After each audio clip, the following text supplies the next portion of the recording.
You may not see them, but they are there. They have been watching you since the day you were born, studying your weaknesses, waiting for the opportune moment to strike. The battle between good and evil is not just a theological concept, it is a reality. Every day your soul is being fought over, and whether you acknowledge it or not, you are a soldier in this war. Yet, have you ever considered a terrifying thought? What if you are not being attacked? What if the enemy is not trying to tempt you, break you, or lead you into despair? What if demons have left you alone? If the forces of darkness see no need to fight against you, it is not because they are showing mercy, it is because they have already won. This video is not meant to frighten you, but to awaken you. Too many believers live in a false sense of peace, thinking that because they experience no spiritual attacks, they must be on the right path. But the reality is the opposite. If demons are leaving you alone, you should be deeply concerned. The devil does not waste his efforts on those who are already enslaved to sin. He does not fight against those who willingly walk away from the path of righteousness. But those who seek holiness, those who fight for Christ, those who strive to live in the light, they are the ones who find themselves in the fiercest battles. So ask yourself, are you truly free, or are you simply not a threat to the enemy? Now, let us dive into the terrifying yet crucial truth behind why demonic forces leave certain people alone. There is a reason why deception is one of Satan's most effective weapons. It is not the open rebellion against God that damns most souls. It is the quiet drift into complacency, the subtle lull of spiritual apathy. The devil does not need to wage war against those who are already his. He only needs to keep them comfortable, unaware, and sedated in darkness. You have heard the famous saying, often attributed to Charles Baudelaire, "The greatest trick the devil ever pulled was convincing the world he didn't exist." But I tell you this, his greatest trick is not just making you doubt his existence, but making you feel safe when you are actually enslaved. He whispers to you, "There is no war. There is nothing to fear. You are fine just as you are." And in that moment, you are already conquered. If you never feel the pull of temptation, if you never sense a battle raging for your soul, if you never experience resistance in your walk of faith, do not be deceived. That is not freedom, that is captivity. Think about it. A thief does not break into an abandoned house. A wolf does not chase a sheep that has already left the flock. A kingdom does not send its army to reclaim land it already controls. If you feel no struggle, it is not because you are strong, it is because you are not a threat. The enemy does not waste his efforts on those who are already drifting away from God. He focuses his attacks on those who hunger for righteousness, those who are striving to grow in faith, those who desire to be holy. C.S. Lewis, in the Screwtape Letters, captures this strategy perfectly. In the book, a senior demon instructs his apprentice on how to keep a human soul away from God. He does not encourage violent rebellion. Instead, he suggests small distractions, quiet doubts, and a slow, comfortable descent into nothingness. Indeed, he writes, the safest road to hell is the gradual one, the gentle slope, soft underfoot, without sudden turnings, without milestones, without signposts. This is how Satan works. Not always through dramatic temptation, but through subtle, unnoticed chains that keep you asleep while your soul is sinking. Jesus himself warns us about this condition in Revelation chapter 3, verse 16. So then, because thou art lukewarm and neither cold nor hot, I will spew thee out of my mouth. The lukewarm believer, the one who neither rejects God outright nor fully surrenders to him, is in the most dangerous position of all. The enemy does not need to attack such a person. He only needs to keep them comfortable, indifferent, and convinced that all is well. The most dangerous place to be is not in the middle of the battlefield, it is in a false peace, where you have stopped fighting altogether. Many assume that peace in life means they are on the right path, but peace without Christ is merely sedation. It is the devil's voice whispering, "Stay where you are. Do not wake up, do not fight, everything is fine." And that is the most dangerous lie of all. Do you feel a struggle in your soul? Do you feel the weight of temptation, the battle between light and darkness within you? Then take heart, because that means you are not yet lost. The war still rages for you. It means that God is still calling you, and the enemy is trying to pull you away. But if you feel nothing, if you have never wrestled with conviction, if you have never felt the weight of sin pressing against your conscience, then be warned. The absence of battle does not mean victory, it means surrender. It is time to wake up. It is time to fight. It is time to recognize the illusion of safety that Satan has built around you. The moment you begin to seek God with all your heart, the moment you choose to resist the devil, the battle will begin. And that is when you will know you are finally stepping into the light. If you have set your heart on Christ, know this: the enemy has marked you. If you pursue righteousness, demons will rise against you. If you seek holiness, expect resistance. This is the reality of spiritual warfare, a battle that is unseen but undeniably real. Jesus himself warned of this conflict. In Luke chapter 22, verse 31, he speaks to Peter with a sobering revelation. "Simon, Simon, behold, Satan hath desired to have you, that he may sift you as wheat." Why would Satan desire Peter? Because Peter was chosen, Peter was called, Peter was meant for something greater. And when a person is chosen by God, darkness takes notice. The same is true for you. The moment you decide to follow Christ with sincerity, the enemy will attempt to shake you. Perhaps you have noticed it. Trials come out of nowhere, temptation intensifies, relationships become strained, doubts creep in. But hear this clearly, these attacks are not a sign that you are failing. They are proof that you are on the right path. Think about it. A thief does not break into an abandoned house. A wolf does not chase a sheep that has already wandered into the wilderness. The enemy does not fight for what he already owns. If you were not a threat to Satan's kingdom, he would leave you alone. But because you belong to Christ, the battle is inevitable. C.S. Lewis, in the Screwtape Letters, illustrates this reality through the words of a senior demon advising his apprentice. He warns that when a Christian suffers yet still clings to God, they become truly dangerous to the kingdom of darkness.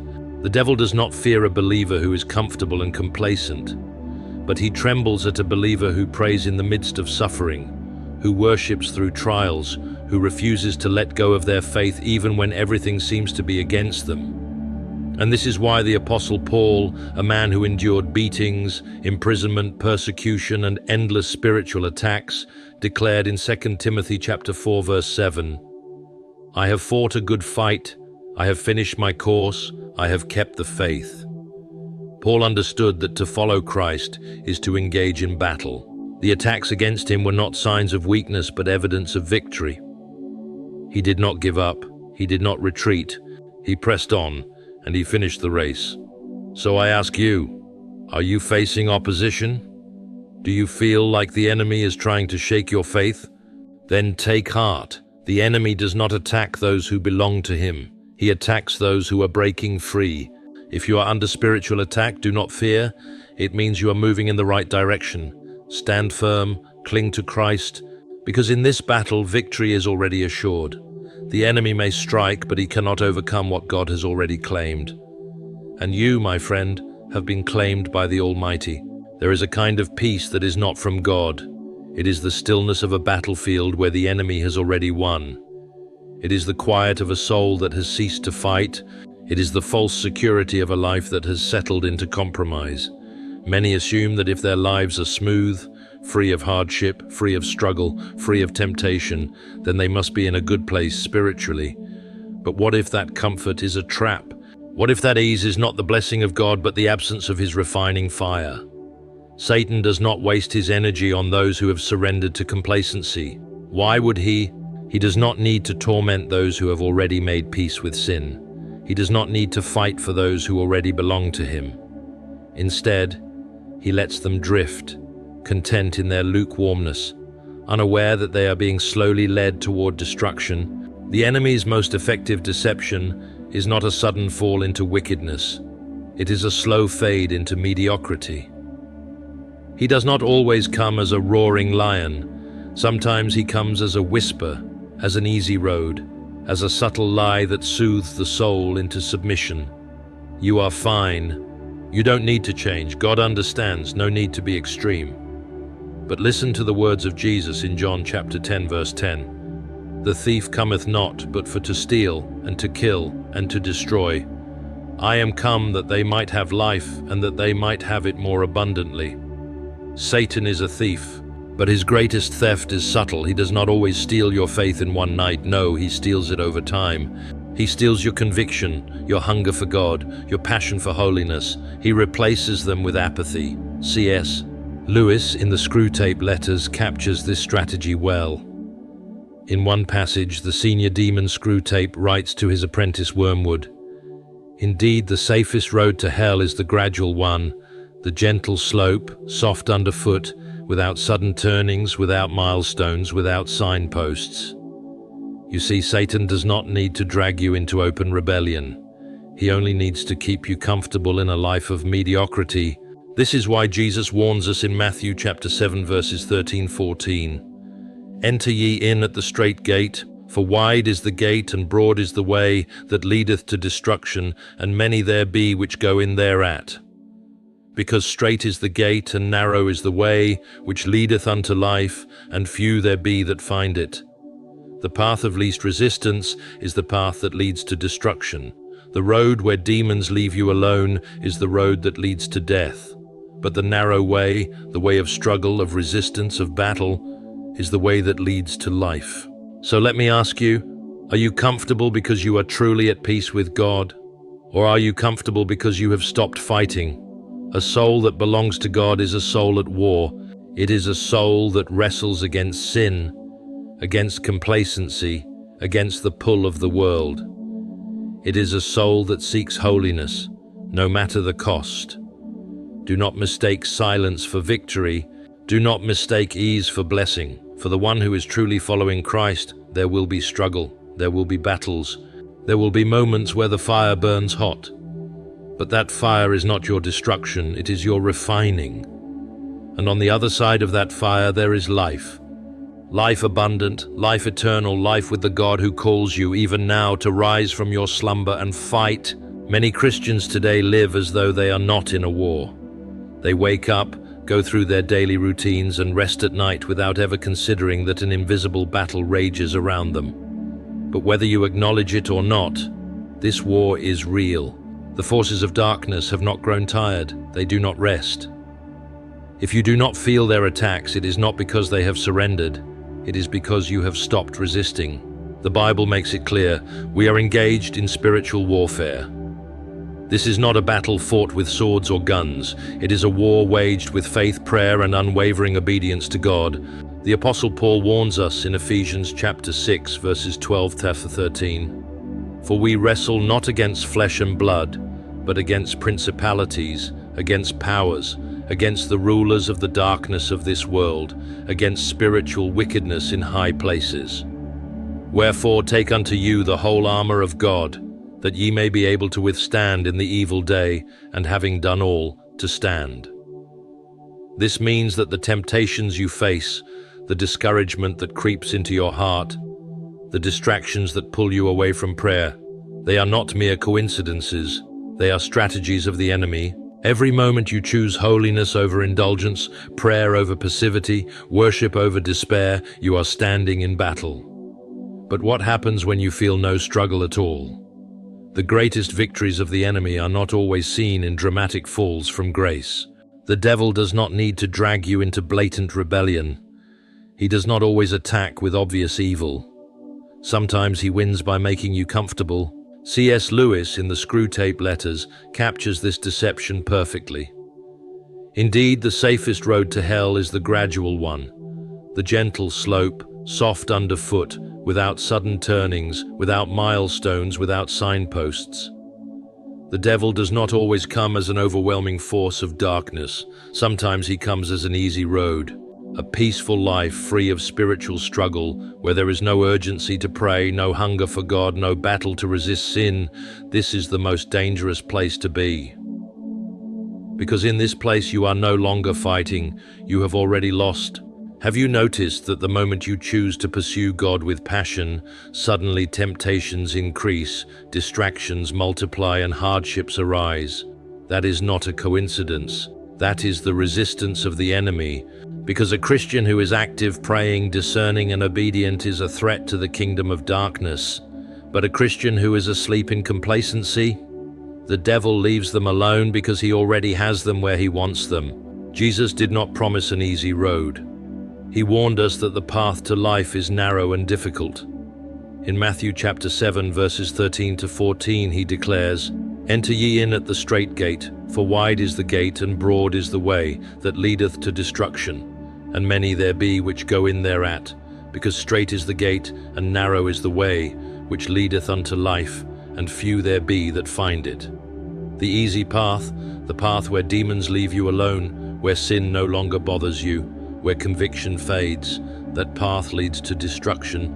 But the narrow way, the way of struggle, of battle, of perseverance, is the way that leads to life. If you feel the weight of temptation pressing against you, if you sense the enemy trying to discourage you, if you are constantly in a fight for holiness, take heart. This is not a sign that you are failing. It is a sign that you are still standing in the war. So I ask you, not as a preacher standing on a distant platform, but as a fellow warrior in this battle, are you fighting?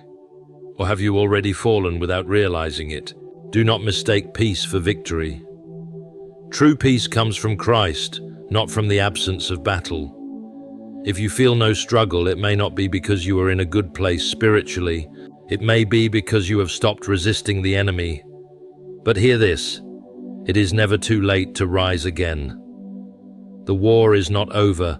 Put on the armor of God, take up your sword, return to the fight, because a warrior who refuses to surrender is a warrior who cannot be defeated. Now that you have heard this message, you must ask yourself, have demons left you alone?